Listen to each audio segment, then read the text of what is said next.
day I messed up by liking mangoes just a little too much. Let me just start off by saying that this is the culmination of years of stupidity, but the full impact of it only hit me this morning as I stood in the kitchen scrubbing my hands and face like my life depended on it after eating just one mango. I live in the United States, and up until 5 years ago, I had never really cared for mangoes. The big green and red ones you get at the grocery store, they just didn't quite cut it for me. I would grudgingly tolerate them in a fruit salad or whatever, but I never sought them out or ordered any food or drink that was mango flavored. Then one day in May of 2017, I heard about this variety of mango that was only really available in the late spring and early summer, and apparently this special type of mango was delicious. I had my doubts, but I found out that a local vendor was selling them, so off I went and bought a couple of these little golden hook-shaped fruits just to see what the fuss is about. And my God, it was like drinking the nectar of the gods. I had never tasted a fruit so sublime in my life. I went to the store and bought 6 more and ate all of them over the next 2 days. I was even standing over my sink with the juices running down my elbows like a barbarian, just chewing away. The next year when May rolled around, I bought 7 more of these special mangoes. The year after that, I bought 9. Every time I ate all of them within 72 hours, and every time it was a mango celebration. I would slice the mango halves off of the center pit, gnaw them right out of the skin, and then gnaw my way around the pit, scraping it with my teeth just to get it all. My face, hands, and shirt would be sticky with mango juice, and there was nothing better in the world. Because of this, I started looking forward to spring like a ritual. I'd never loved or craved a fruit this much in my life. I was addicted. The 3rd year, though, something a little weird happened. The day after eating the mangoes, the corners of my mouth were red, cracked, and painful. I freaked myself out, wondering if I had a fungal infection or something like that before remembering that I had just eaten 9 mangoes. Probably that much fruit juice had irritated my mouth a bit or something, so I just shrugged it off. So last year, I bought 4 mangoes. I was gonna take it a little more easy this time around, I thought. I ate 3 of them. The 4th one wasn't quite ripe yet, and when I woke up the next morning, the entire surface of my lips were covered in tiny, fluid-filled blisters that burst with the slightest bit of lip movement and itched like the devil himself had sent an army of mosquitoes to kiss me directly on the mouth in my sleep. I was in agony. I could barely sleep the rest of that week. The blisters itched so bad that I wanted to tear my lips off with my fingernails. They left a sticky, crusty liquid behind when they inevitably burst, and new ones kept forming where the old ones had been. I tried chapstick, Vaseline, even hydrocortisone directly on the lips in an act of desperation. Finally, I resorted to Benadryl, just so I could knock myself out long enough to get a few hours of sleep. It had to have been the mangoes. I got on the internet and learned, to my horror, that mango skins and pits have the same oil, and this oil makes poison ivy do its terrible, terrible thing. And my dad's side of the family has always had bad reactions to poison ivy. I'd never encountered poison ivy myself, but I'd been encountering the skin and peel of mangoes,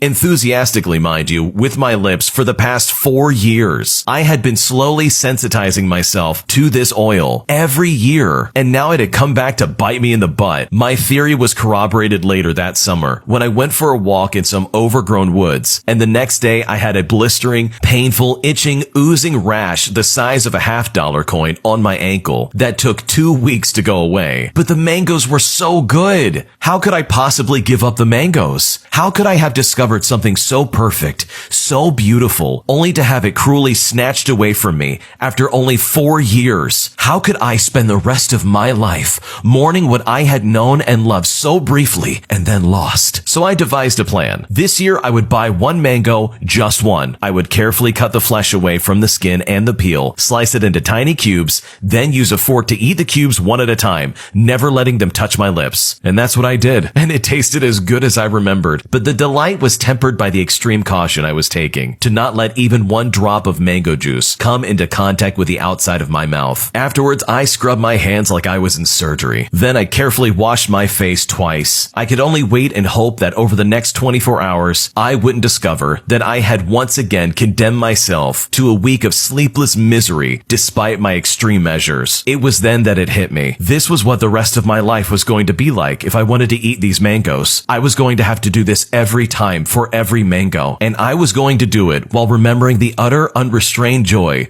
of eating 9 mangoes at once with juice running down my chin without a care in the world. I can officially say I've created my own personal hell. My man really loves his his mangoes. I think he really needs to go to a doctor if I'm completely honest. As absolutely hilarious as this story is, he probably has an allergy related to mangoes that he just doesn't want to check out. I mean, I don't think I've loved anything more than this guy loves mangoes. I'm pretty sure that if he had one hand on a bag of mangoes and his other hand holding up his wife over a cliff, he would probably pick the mangoes. But if there's one thing that I've learned from this story, it's that you should find something that you love and then hold on to it for dear life. Because life's too short to cry over spilled mangoes.